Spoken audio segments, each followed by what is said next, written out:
What's up, guys? Welcome back to my channel. So I'm here today to talk about The Real Housewives of Salt Lake City, Season 4, Episode 11, If I Could Churn Back Time. If I could churn back time, if I could find a way. So be sure to like, comment, subscribe, and let's jump right on into it. So we kick off with Heather, and she's on FaceTime with her firstborn, Ashley. And she's telling her about how she's planning an upcoming pioneer/1830 Mormon themed party. Just like a lunch with all the ladies, and she's excited to force Lisa to participate in like OG Mormon shit, you know what I mean? So she's gonna plan that, we'll see it later on. We then see Monica with her eldest daughter, Bree, and they're just going through some photo albums. Monica brings up how her grandmother was born in Bermuda. I guess there's a big old Portuguese community in Bermuda. She used to like spend her summers out there, and she's like, oh, I like really have to take you guys out there, blah, blah, blah. So she brings up Bermuda. She then brings up Bree's biological father, because he's in the photo album, and she mentions how once her own father walked out, Vovo, LD, she like destroyed all evidence of him basically, so Monica doesn't even know what her father looks like. And so it's important to her to like not have Bree feel the same way. And so he shows her photos of, her biological father. It's not the first time she's seen them, but it's the first time in like a while. I mean, they kind of like going down memory lane. She brings up that Bree was adopted by Mike, Monica's ex-husband. She and Mike started dating when Bree was like a year old, and it's like, wow. And it's gonna add to the whole thing, because remember, Monica and Mike split up because she was having sex with Mike's sister's husband. So Monica was having sex with Mike's brother-in-law. And there's a big old thing. They divorced, got remarried, and then divorced again. So it's like, wow, it just kind of adds more to the whole overall story. I'm really enjoying the journey of like, I really love getting to know new people. Like, Monica over on New Jersey, getting to know Danielle and Rachel and their like family dynamics. I really love getting to know the newbies. And on New York City, just all of their family dynamics. It's like really cool. I'm generally enjoying, the journey and whatnot. We then see Angie and Sean. They go on a little date night kind of thing. And it's their first time in like 2 years having any one-on-one time, so it's kind of awkward at first. They acknowledge that they're sort of like in passing, like, just kind of like, oh, like they see each other, they're around each other, but they aren't really like taking that time to like, maintain that like emotional intimacy, that like relationship vibe, you know what I mean? So they touch on that, and then they say that like, they don't even know what music they like anymore, you know what I mean? And Angie brings up that like, oh, like you're always listening to country music now, and it's so annoying. And Sean, he kind of jokes like, well, when we're in your car, you're bumping the Humpty Dance. And Angie's like, yes, I am listening to the Humpty Dance. Like, all proud and shit. I just see her ass like, oh my god, the Humpty Dance. Like, oh my god. I'm starting to like Angie. I'm starting to really like warm up to her. I think I like Angie. For the past couple episodes, it's been kind of like, she isn't really pissing me off. I'm kind of warming up, but I think now I can say that I like Angie, because like this is a really real moment. Kind of acknowledge that shit, and they say they need more one-on-one time, and they need to like reprioritize the relationship. Like they're really laying it on the table, and they kind of discuss that stuff, and they kind of have hope for the future. I will know that Angie was so quick to be like, oh, it's so annoying how you listen to country music. But when Sean said that he thinks that like her bumping the Humpty Dance is annoying, she got all emotional. Like, well, I don't want to feel like I'm annoying to my husband. I'm like, well, girl, you called him annoying first. But no, that's like the one thing. I was like, girl, you know what I mean? But no, I'm really liking that, she's really laying on the table, and they seem I really hope that they can, stick it out and work it out. You know what I mean? Because, I don't quite see like the same distance between them as we do with some like other couples. I'll get to that in a second. But no, I really hope that Angie and Sean can work it out and whatnot. They seem to really care about each other. They've been together for like 20 years, they said, damn near. But yeah, I don't know. Moving on, we see Heather having Lisa over, and she's laying out Wendy's and whatnot for the occasion. And Lisa actually scrapes the fuck out of her car. She like drives too close to this boulder that Heather has like in her front yard, and so that happens. And anyways, while later chit-chatting, Heather reveals that she and Monica are planning a Bermuda trip. And, you know, she acknowledges that she told Monica, hey girl, you're gonna have to like apologize to Lisa, she's gonna be there, you know, we can't have it go into this awkward. So Heather tells Lisa like, okay, well Monica is kind of open to like apologizing to you, because Monica did agree to do so. And Lisa's like, I don't even need an apology from her because I don't really care, like I'm just over it. Like Lisa's full-on Meredith disengaging from Monica right now, basically. She's like, I don't really care, I don't need an apology, it's whatever. We then see Whitney and Angie K. They link up for a little one-on-one, and they discuss their respective marital situations. Whitney says that she and Justin really have a void in their relationship, and that's the thing, like, you know, it sounds like Whitney and Angie K. are both having, like, I wouldn't call them similar kind of issues, but they're going through separate things like in their marriages. You know what I mean? But with Angie, it seems like they actually will. It seems like it's just a case of like we've just been so busy focusing on other shit. We have to focus on each other. Just kind of redirect our, you know, our focuses basically. But with Whitney and Justin, it seems like a lot more serious. Now remember, Justin and Whitney have 2 kids together. But Justin also has 3 older sons from his previous marriage. And they're very close to Whitney's age. So the whole thing is like, so Justin, he was in the, you know, LDS church and whatnot. He got married probably super young. Had not like, you know, a teenager or anything, but like, you know, in his like early 20s and whatnot. But got married super young and had kids shortly thereafter and all that shit. And he and Whitney started as this like torrid affair, like, they're working together. Was Justin Whitney's boss? I know for a fact that they were working together. I don't know if Justin was like in a position of power. I think he might have been. I don't know. Don't quote me on that. But I'm trying to like remember like the specifics. I'm not sure. We just talked about it back in like season 1. I'm not going back to that though. But anyways, so it really seems that like they're just kind of, I don't know. It's like, I really question if Whitney and Justin are in it for the long haul. Like honestly, like I would really not be super surprised if I saw like if the fucking TMZ or People article. I'd be like, okay, like, you know, it'd be sad, but I wouldn't be surprised. And supporting this, Whitney says that last November, so like last year basically, she asked Justin if he still wants to do this. And she asked him this, like, on their anniversary, too. Like, things like that. So, you know, I feel like it's, like, you know, you may have, like, rough patches and, like, questions and whatnot, but this is literally on their anniversary as they're out celebrating this shit. You know, it's like, damn, girl, those little things matter, you know what I mean? So, and Whitney admits that she and Justin have both changed a lot since they first got married. She's like, you know, I'm a lot more vocal than I was back then. I'm not this stay-at-home mom. I have, you know, these 2 businesses and blah, blah, blah. Like, just kind of touching on that and whatnot. And later on, she randomly, like unprompted, didn't even seem like they were talking about anything similar to this. Whitney says that she told Justin, I don't think it's natural to be married and monogamous. I'm doing a good job at it, but it's hard.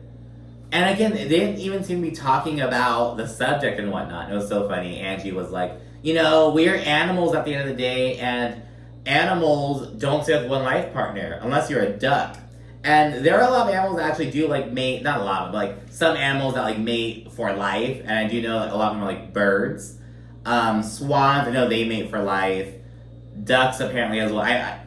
Do ducks mate for life? I heard that ducks actually like SA each other a lot. I heard that, but I don't know about ducks mate for life. I know swans do. But anyway, sticking with Whitney, we then see her and Justin link up with Meredith and Seth because they're having them as the first guest stars on their podcast.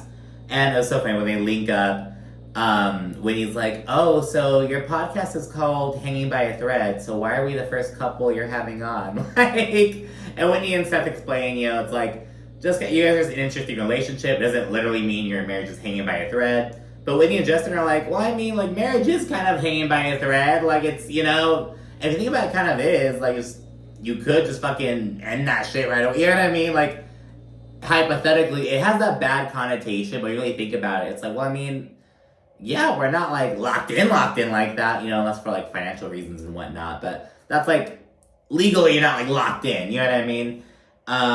So yeah, and I have to know, Justin, it's gonna sound so mean. He looks so dumb. He has this fucking Fendi beanie, this like Fendi t-shirt. Like it's like he just he's like dressing like he's like a fucking 21-year-old, not even like a fucking 18-year-old. Like it's like, bro, like I don't know. It just looks it's like he's grasping at straws, bro. You know what I mean? It's like that's not like dress your age, bro. Like come on. I don't know. And it's usually not a comment that I make, but like it's just too egregious. You get me? I didn't even make that comment when it came to fucking what's his face? Ryan on Orange County. Jen Pedrante's boyfriend, the one they're always like, oh, he dresses like trash. He does dress really poorly, you know what I mean? But like, with Justin, like, bro, you're this whole grown ass Utah bred ass. Like, what are you doing in this fucking Fendi t-shirt and this Fendi beanie down to your eyebrows? I don't know. I feel mean saying it, but it has to be said. So I'm gonna say it. So anyways, as we're on the podcast, Whitney recounts this experience where the head of HR almost caught her, like, under Justin's desk. Yeah, it was like, and mind you, just like was it the last episode or episode before last?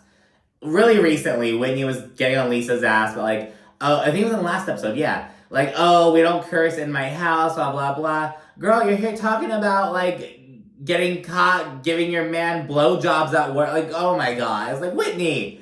It was like, girl, you're either with the shits or not. You know what I mean? So yeah, and after that, Whitney follows up by acknowledging some of the ways that she and Justin have supported each other. She mentions how, you know, I guess Justin couldn't be with his dad when he was, like, passing away. I don't know if it was, like, he was like, out of town or, like, he, like, emotionally couldn't be there. You know what I mean? So that happens as well. Just with guys, you know what I mean? It's like, I just can't see him like that, which I understand.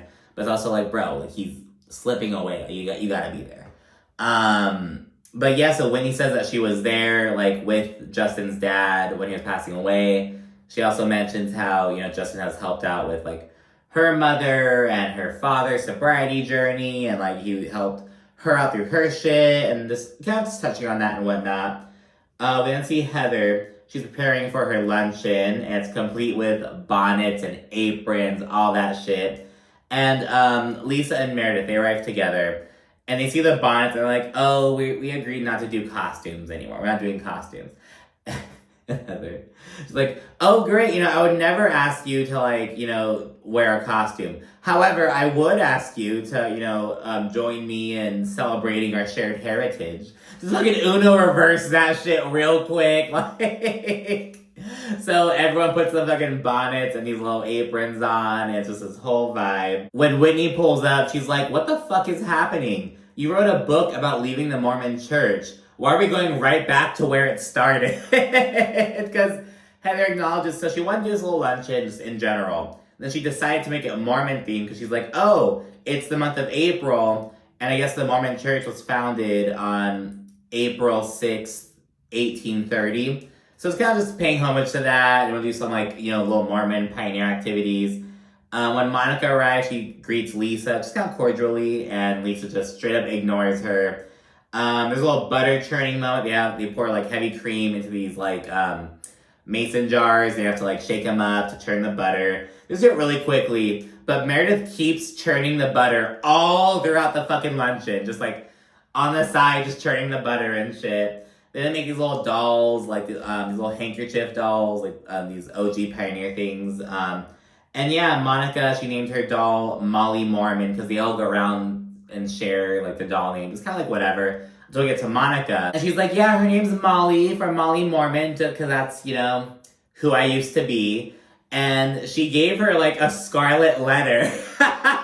So she, like, shows that off. So yeah, she does that. Kind of just a little, like, a little biting moment, I guess. Whatever. They then segue to lunch, and it seems really fucking bomb. Heather describes it as, like, pioneer comfort food. And they have, like, ribs and like cornbread and like mac and cheese and shout out to the fucking funeral potatoes. So again, I live like just below the Mormon corridor. It kind of spans from like it envelops the entirety of Utah, kind of spills over into like Idaho, Wyoming a little bit, and down to like Southern California and Arizona. Not really in my area though. I have been coincidentally seeing like a lot more missionaries out and about. And just last week or the week before last, I went to Subway and there were like 6 of them in there. I'm like, holy shit. You usually see them in like groups of 2, but there were like a bunch. I was like, oh my god, like. But yeah, so yeah, they're out and about and shit. But anyways, the funeral potatoes. So my family, we eat cheesy potatoes, and they're very similar. The only difference is that funeral potatoes, they have like cornflakes or like crushed up potato chips on the top, whereas cheesy potatoes don't really have that. It's just like cheese on top, and just the hashed potatoes and whatnot. And I actually made them for the first time, like really recently. I made them for the first time. My mom helped me out and whatnot. But yeah, I was kind of like, the potato chips, the cornflakes, the more I think about it, I'm kind of really intrigued because, like, when I eat sandwiches, I like putting chips in the sandwich for the extra little bit of crunch, you know what I mean? So I'm kind of like, and cheesy potatoes are a really soft dish, so it's, you know, cheese and, like, you know, the potato and, like, you know, the cream of chicken and whatnot. Like, you know what I mean? It's not, like, a very, like, there's no, like, crunchiness to it. Except, like, the very top, because they have the cheese that's melted and whatnot, but that's not, like, a crunch. It's more like a skin. Anyways, I'm kind of like, well, maybe that'd be really bomb, have a little bit of a crunch. So anyways, shout out to the fucking funeral potatoes. I haven't had them like the traditional Mormon way. I have like just the cheesy potato way. They're really fucking bomb though. Like my mom's side, we don't even do mashed potatoes on Thanksgiving anymore. We just do cheesy potatoes. They're just that fucking good. Like, I love them. But anyways, Heather then introduces this little game. And it's basically the Mormon version of Marisol's fucking, who do you trust the least? Heather's like, all right, who would you throw off your wagon? Like, she sets this whole scenario, like, you're going through, like, the trail, and, you know, you're, like, beast of burdens, all fucking weary. You have to kick someone off the wagon. Who do you kick off? And she has Lisa go first, of course. It's like, Heather, what are you doing? I'm just fucking being messy. And Lisa's like, well, I support women, so I want to leave everyone on except the person who's meanest to women. So, Monica, I'd kick you off just because you're mouthy and mean to women. And Monica's like, you're so nasty, Lisa. And Lisa's like, I'm not nasty, I'm honest, there's a difference.